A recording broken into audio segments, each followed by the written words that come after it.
Hello YouTube and preppers. Well, you've heard of minute rice. It's an advantage for preppers. Takes very little energy to cook, takes very little water to cook. It's a great resource compared to the 20 minutes of boiling regular rice or steaming regular rice. Huge advantage. Today we're going to talk about making minute pasta. Don't go anywhere, we'll be right back.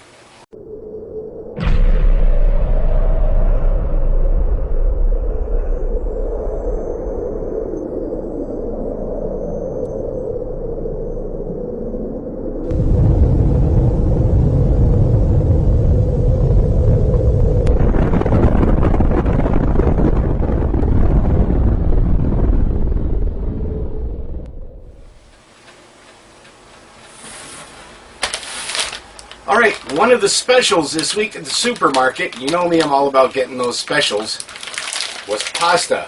900 gram bag, $1.29 a bag. I couldn't pass it up. I bought 10 bags.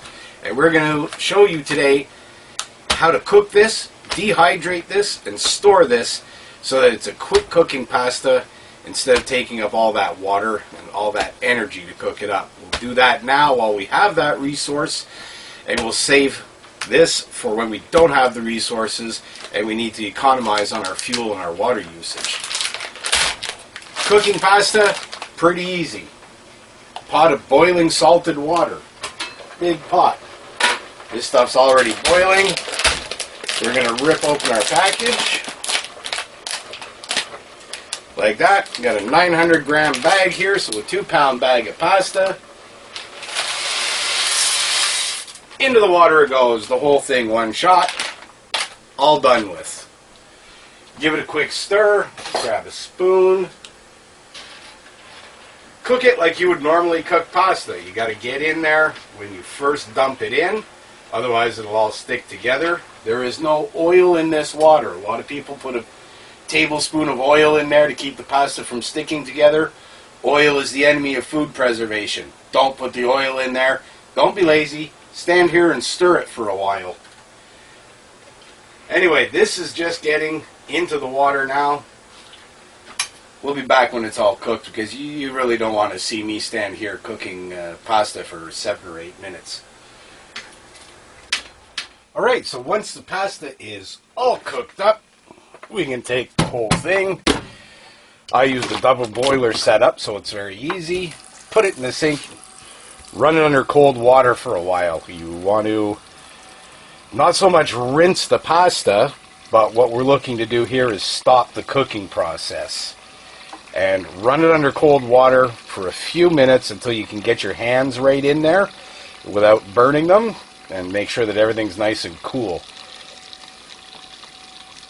Once we get this rinsed off, we'll be back. We'll show you putting it out on the trays. Okay, so the pasta has been cooled and drained. Here it is, nice and cool to the touch. Been stirring it so it's not stuck together. There's the odd time where you'll get a couple of pieces like this stuck together.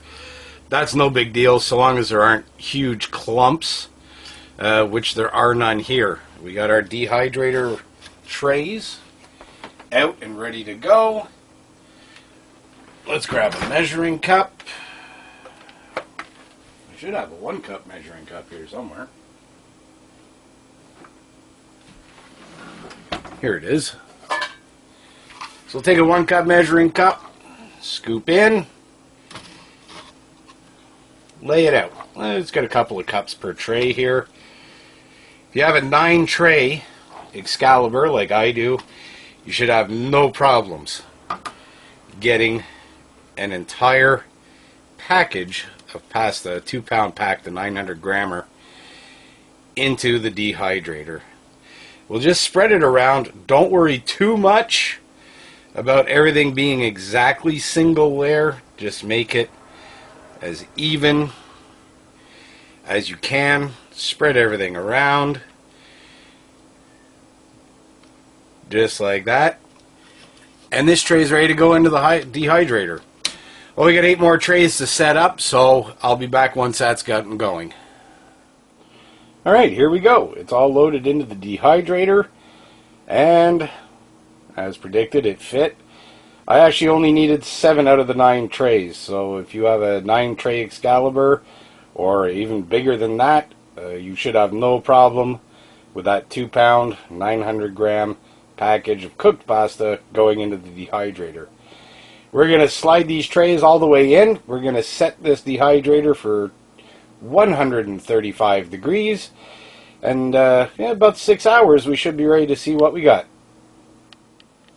So once you've got the pasta dehydrated and it's ready to come out, this is how it looks. It's normal, almost normal looking piece of pasta like that.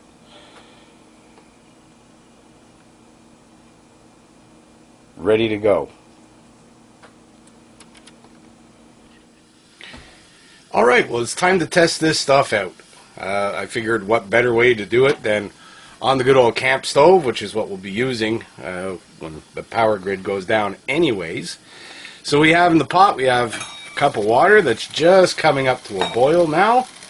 We're going to take an equal part of pasta, so 1 cup of our dehydrated pasta. Make sure this is boiling really well. Throw that in.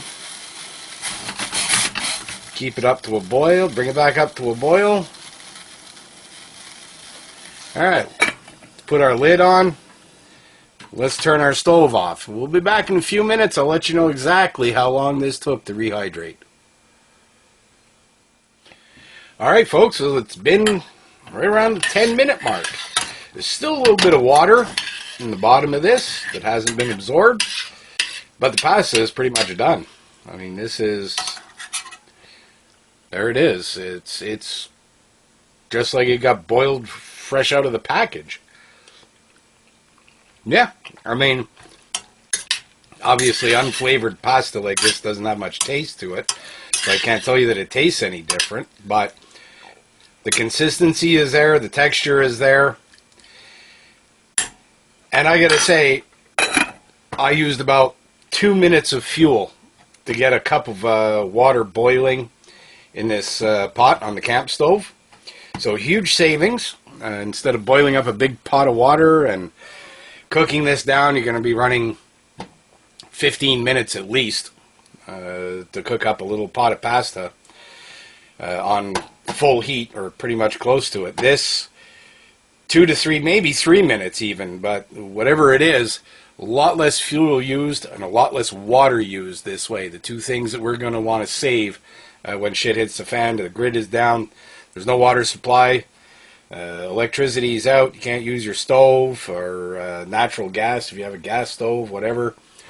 Get out the camp stove, small pot, 1 cup of water, 1 cup of the dehydrated pasta, wait 10 to 12 minutes, and you're ready to go. We can drain this off, or we could actually use the water that's left in the bottom there, maybe mix in a bit of cheese powder, or oh, what would go good with this would be that cream of broccoli soup mix that I was packaging up the other day. A couple tablespoons of that in there, add some flavor, make it a little saucy. You got a meal on the go. Alright, so there it is. That's the pasta version of minute rice. You can do this with any pasta. The bigger the pasta, the longer it's going to take, obviously, to rehydrate and dehydrate. But you can use fusilli, whatever you wanted to in here. Pasta shells, I got a whole bunch of different types. Spaghetti noodles, I guess you could do it, but I don't know. It seems to me that packaging them up would be a bit of an issue. But it could be done, obviously, if you want to break them up and dehydrate them like that to use as soup noodles, or you don't mind tiny little bits of spaghetti noodles. You could absolutely do that. Here we've used elbow macaroni because my kids like elbow macaroni, especially with a little cheese sauce or something on there. And there it is, minute pasta. Don't forget, folks, be prepared. It's a tough world out there.